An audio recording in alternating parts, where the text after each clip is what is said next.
some importance to the symbol for determinants and matrix. Dear students, आज हम कुछ ऐसे सिंबल स्टडी करेंगे जनरली इसका यूज़ जो होता है वो डिटर्मिनेंट और मैट्रिक्स में होता है. ओके, सो जो फर्स्ट सिंबल है वो first symbol. What is requirement of the symbol? ये सिंबल की रिक्वायरमेंट क्या है? वी नो वेरी वेल, हम बायोलॉजी की सब जाते हैं सब्जेक्ट की तरफ कि भाई हमें समझो कि एक जेंडर में से दूसरे जेंडर में कन्वर्ट करना है किसी आदमी को, तो क्या करना पड़ता है? बट ओवेस है, उसको ऑपरेशन करना पड़ता है, कुछ शस्त्र क्रियाएँ करनी पड़ती है. सेम थिंग हमें डिटरमिनेंट में भी यह वही करना है कि एक फॉर्म में से दूसरे फॉर्म में कन्वर्ट करना है. डिटरमिनेंट को एक फॉर्म में से दूसरे फॉर्म में हमें कन्वर्ट करना है. बहुत सिंपल रूल्स है यहाँ पे. तो एक फॉर्म में से दूसरे फॉर्म में कन्वर्ट करने के लिए हमें यहाँ पे कुछ सिंबल का यूज़ करेंगे. राइट, सी हाँ, फर्स्ट जो हमारा सिंबल है वो है RI कन्वर्ट CI. बेटा RI कन्वर्ट CI का मतलब क्या होता है? रो ट्रांसफर्ड इन द कॉलम. रो को हम ट्रांसफर में चेंज कर रहे हैं. राइट, तो रो को कॉलम में ट्रांसफर कर रहे हैं, रो को चेंज कर रहे हैं. यहाँ पे हमने RI कन्वर्ट CI लिखा हुआ है, means row convert in the appropriate column. Row convert in the appropriate column. Suppose मैं यहाँ पे R1 कन्वर्ट C1 लिखता हूँ, इसका मीनिंग होता है फर्स्ट रो फर्स्ट कॉलम में कन्वर्ट हो जाएगी. R2 कन्वर्ट C2 लिखते हैं तो इसका मतलब है सेकंड रो सेकंड कॉलम में कन्वर्ट हो जाएगी.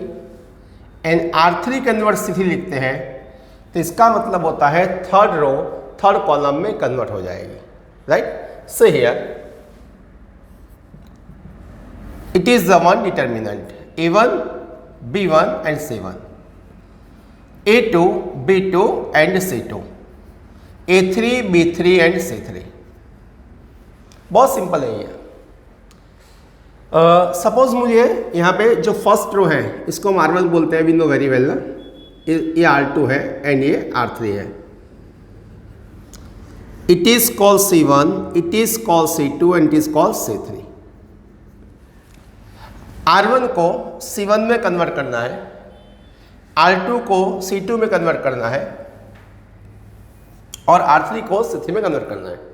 तो हम यहाँ पे RI कन्वर्ट CI यूज करेंगे. तो RI कन्वर्ट CI यूज करते हैं तो क्या हो जाता है? D dash is equal to A1 B1 C1, A1 B1 C1. आप देख सकते हो यहाँ पे फर्स्ट रो फर्स्ट कॉलम में आ गया, तो इसको हम बोलते हैं R1 convert C1. A2 B2 C2,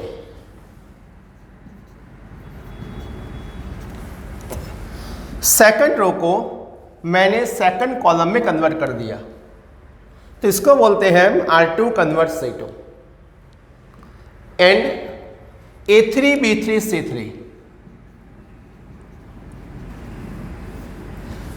third row को थर्ड कॉलम में कन्वर्ट कर दिया, इसको बोलते हैं R3 कन्वर्ट C3. एंड ये जो सारा ऑपरेशन है उसको बोलते हैं RI convert CI. It is the simple. Right, means किसी रो को किसी कॉलम में अगर कन्वर्ट करना है तो आप RI कन्वर्ट CI का यूज कर सकते हैं. ओके, एक एग्जांपल हम ले लेते हैं यहाँ पे कि D is equal to 1 2 3 4 5 6 and 7 8 9. Right, अगर हम RI कन्वर्ट CI करते हैं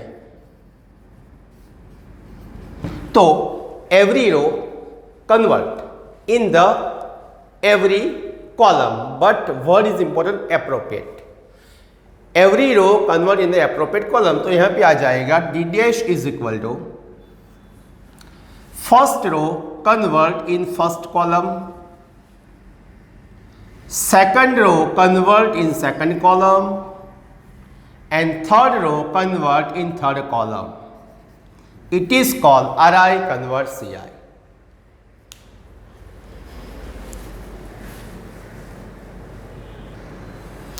Second symbol is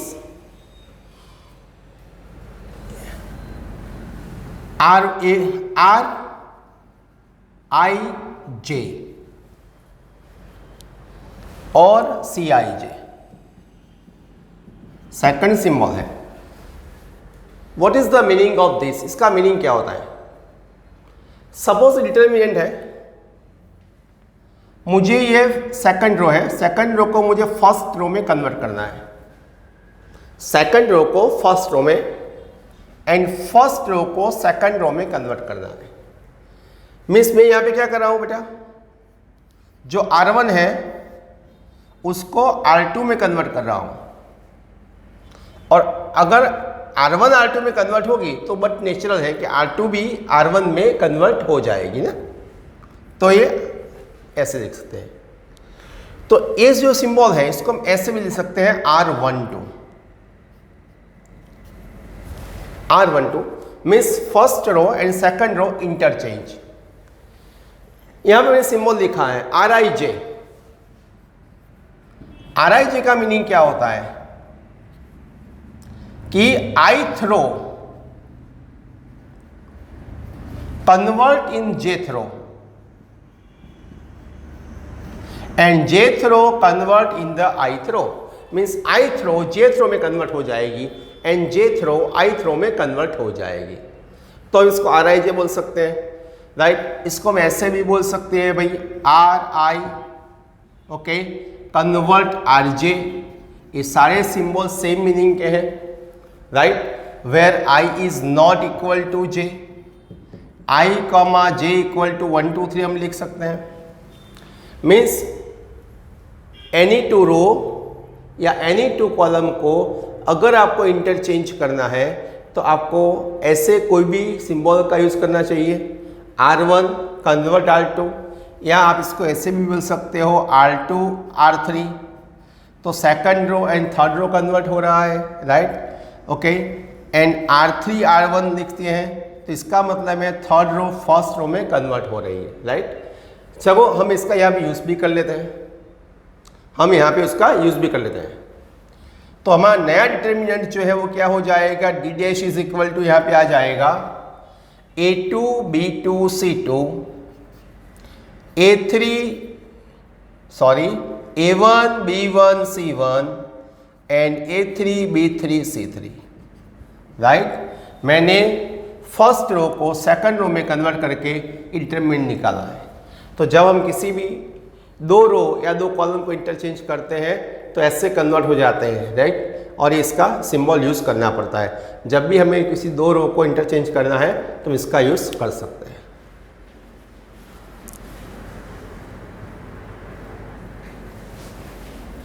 third symbol बच्चों, बेटा ये सिंबल क्या है कि सपोज मुझे second row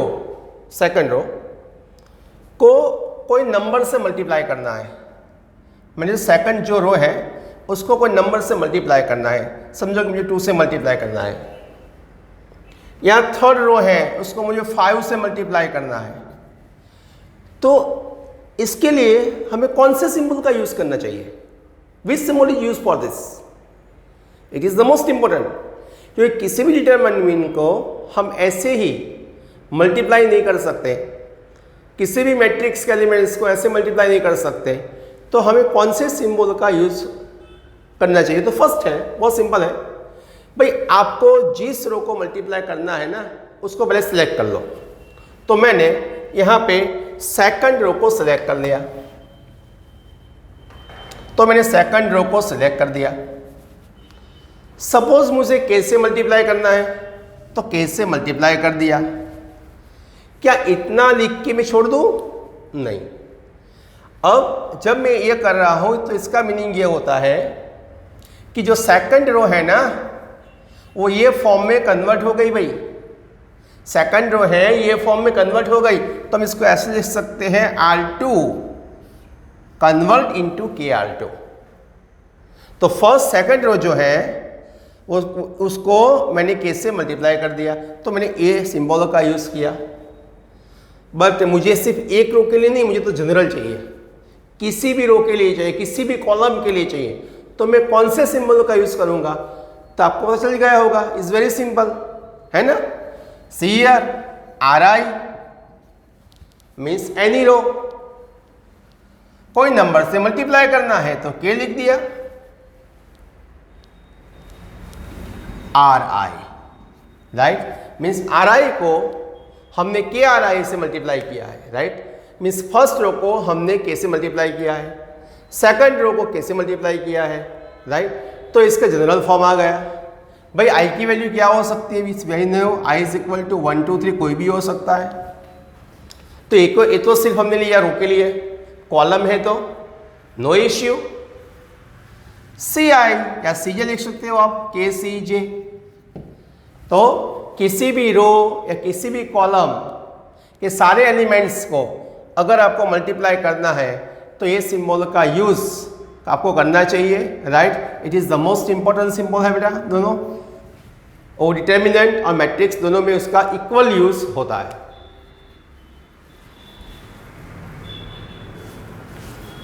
fourth symbol is also the most important. ये तो मैट्रिक्स में बहुत यूज होने वाला है भाई, मैट्रिक्स में बहुत यूज होने वाला है सिंबल। डिटर्मिनेंट है मैट्रिक्स के, समझो कोई भी रो मैंने यहाँ पे ले लिए, समझो मैंने सेकंड रो में यहाँ पे ले रहा हूँ, राइट। अब मुझे करना क्या है कि सेकंड रो को कोई नंबर से मल्टीप्लाई करना है, तो मैंने मल्टीप्लाई भी कर दिया, सॉरी मैंने मल्टीप्लाई भी कर दिया, राइट, और इसको मुझे फर्स्ट में ऐड करना है। तो वी नो वेरी वेल ना कि अगर हमें ऐड करना है तो क्या करना चाहिए, तो प्लस R1 लिखना चाहिए, क्योंकि मैं क्या कर रहा हूं भाई, सेकंड रो को 2 से मल्टीप्लाई कर दिया एंड फर्स्ट में ऐड कर दिया, एग्री। अब ये जो चेंज है वो कहां पे हो रहा है, ये चेंज कहां पे हो रहा है, तो ये चेंज हो रहा है फर्स्ट रो में, मीन्स ये जो प्रोसेस जो होगी वो होगी सिर्फ फर्स्ट रो में होगी। तो हम इसको ऐसे लिख सकते हैं ना कि R1 अब ये फॉर्म में कन्वर्ट हो गया है, तो R1 ये फॉर्म में कन्वर्ट हो गया। देखते हैं कैसे वर्क होता है इसका। सिंपल है, यहाँ पे D dash is equal to indeterminant, भाई मैंने सेकंड रो को मल्टीप्लाई किया है, तो बट ऑब्वियस है कि 2a2 हो जाएगा, 2b2 हो जाएगा, 2c2 हो जाएगा। भाई मैं मल्टीप्लाई कर रहा हूं सेकंड रो को, बट मुझे यहां पे उसको शो नहीं करना है। शो कहां पे करना है, जहां पे ऐड होने वाला है वहां पे, जहां पे ऐड होने वाला है वहां पे। ऐड 1 कहां पे होने वाला है, R1 में, तो A1 है, 2 से मल्टीप्लाई किया तो 2a2 आ जाएगा। सेम थिंग इज दैट, यहाँ पे B1 है तो प्लस 2b2 आ जाएगा, एंड C1 है तो प्लस 2c2 भी आ जाएगा। तो ये चेंज हमने सारे R1 में दिखाए हैं।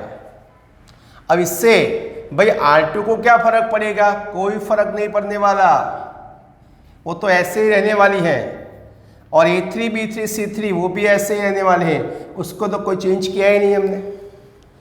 तो ये हमारा सिंबल हो जाएगा, राइट। बट ये तो हमने सिर्फ एक रो के लिए किया ना, हमें एक रो के लिए थोड़ी करना है, हमें तो सिंबल चाहिए एवरी रो के लिए, एवरी कॉलम के लिए।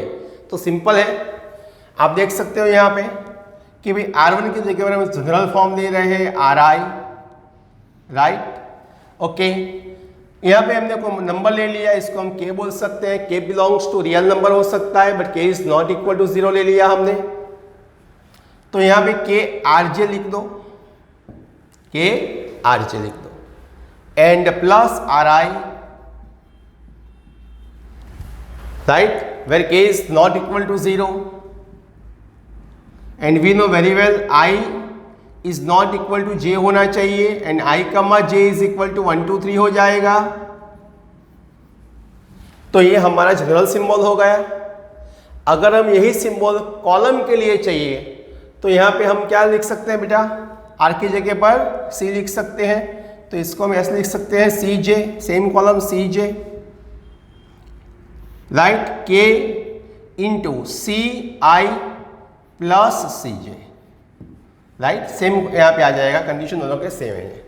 तो हम ऐसे भी कॉलम के लिए भी सिंबल लिख सकते हैं। तो ये हमारे चारों सिंबल मोस्ट इंपॉर्टेंट सिंबल है बच्चों, राइट। डिटरमिनेंट मैट्रिक्स में बार बार इसका यूज होता है।